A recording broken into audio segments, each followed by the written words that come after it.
You wake up already behind. There's a book you haven't finished, a habit you skipped, a version of you that should be further by now. And even when you're improving, it never feels like enough. You tell yourself this is discipline, growth, ambition. So why does it feel like you're slowly draining? What if the exhaustion isn't laziness, but something deeper happening inside your brain?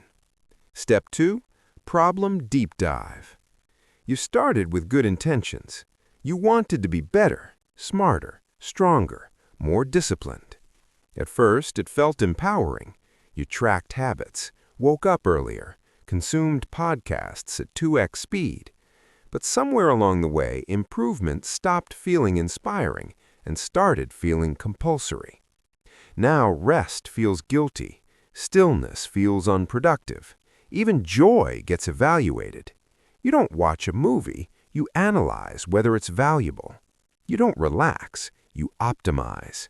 And slowly, something shifts in your identity.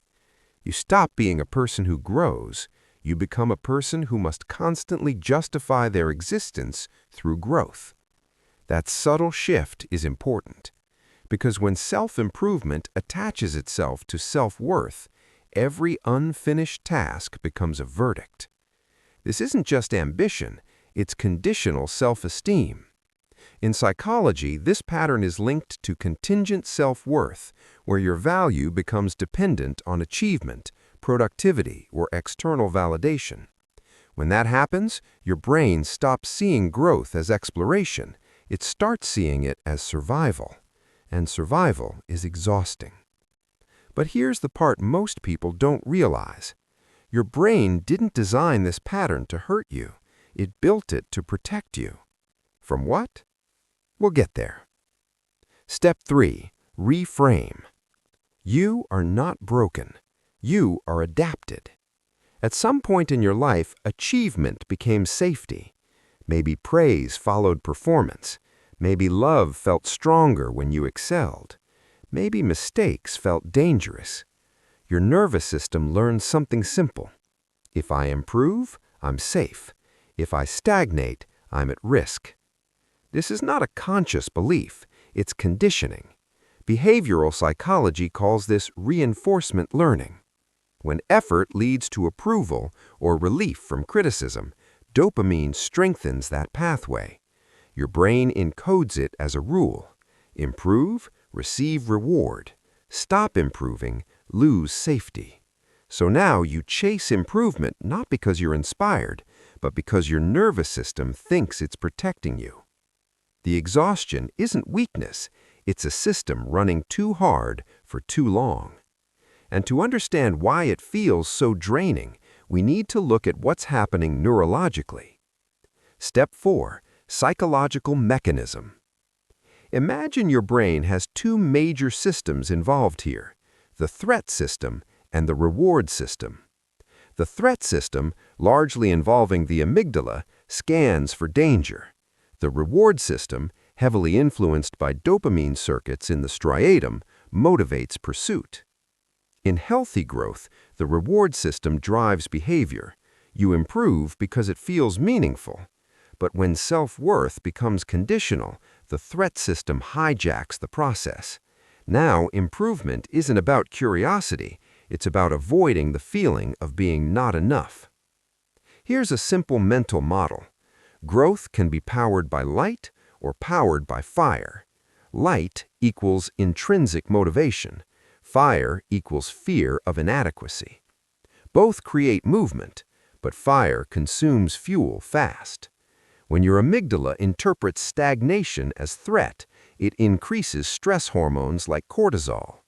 Cortisol keeps you alert, focused, productive, for a while. But chronic cortisol depletes energy, disrupts sleep, and reduces dopamine sensitivity. That's the hidden mechanism of burnout. You're not just tired, your reward system becomes blunted. Things that once felt satisfying no longer give the same dopamine response. So you push harder, add more habits, increase standards, but the satisfaction doesn't return. This creates a loop. Less satisfaction, more effort, more stress, even less satisfaction. And here's the quiet tragedy. You interpret the blunted reward as personal failure, when in reality, it's neurochemistry. But how do you break a loop that feels productive on the outside?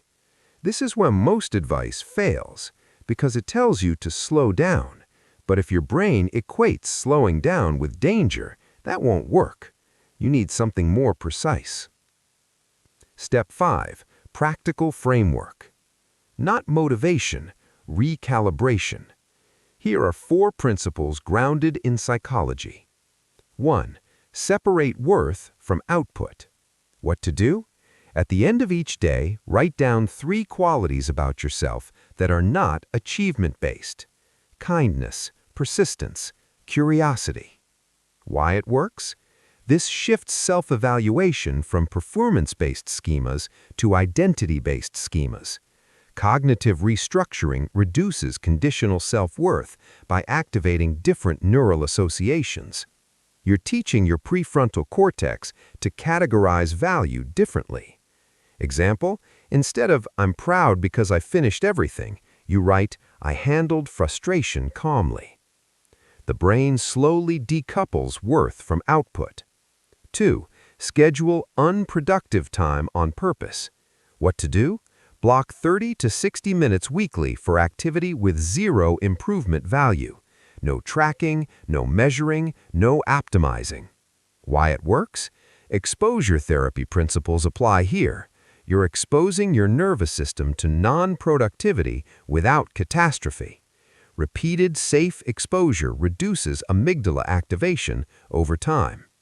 Example, you paint badly, you walk slowly, you watch something purely for enjoyment. At first, guilt spikes, but the brain learns nothing bad happens. Threat response decreases. 3. Shift from outcome goals to process goals. What to do? Redefine goals around behaviors, not results. Instead of read 50 books, commit to read 20 minutes daily. Why it works? Outcome goals create dopamine spikes tied to distant rewards. Process goals create smaller, consistent dopamine reinforcement. This stabilizes motivation and reduces burnout risk. Example, you stop obsessing over finishing the book list. You focus on showing up for the session. Consistency replaces intensity. 4. Practice self-compassion as regulation. What to do?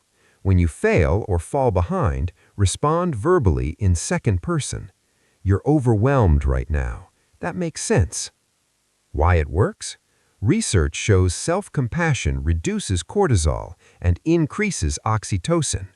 Oxytocin activates the parasympathetic nervous system, the calming branch. This counters the threat-based drive. Example, instead of doubling your workload after missing a habit, you reduce it temporarily. You regulate before you escalate. These steps aren't about lowering standards. They're about changing fuel sources, from fire to light. Step 6. Integration. Here's the mental model to remember. Your nervous system is not a productivity machine. It's a safety detector. If it believes worth equals performance, it will push you endlessly. Not because you're ambitious, because it's afraid. Burnout isn't a sign you lack discipline. It's a sign your threat system has been driving your growth. Real, sustainable improvement comes when growth is chosen, not chased. When it's powered by curiosity instead of fear. And that shift doesn't happen overnight. It happens each time you pause without punishment. Each time you separate effort from identity. Each time you improve because you want to, not because you're trying to outrun inadequacy. Step 7. Quiet, empowering close. You were never meant to earn your existence daily. Growth is beautiful, but it was supposed to expand you, not exhaust you. The version of you that rests is not falling behind, it's recalibrating. And maybe the next level of improvement isn't doing more, it's learning that you were never behind to begin with. Let that sit.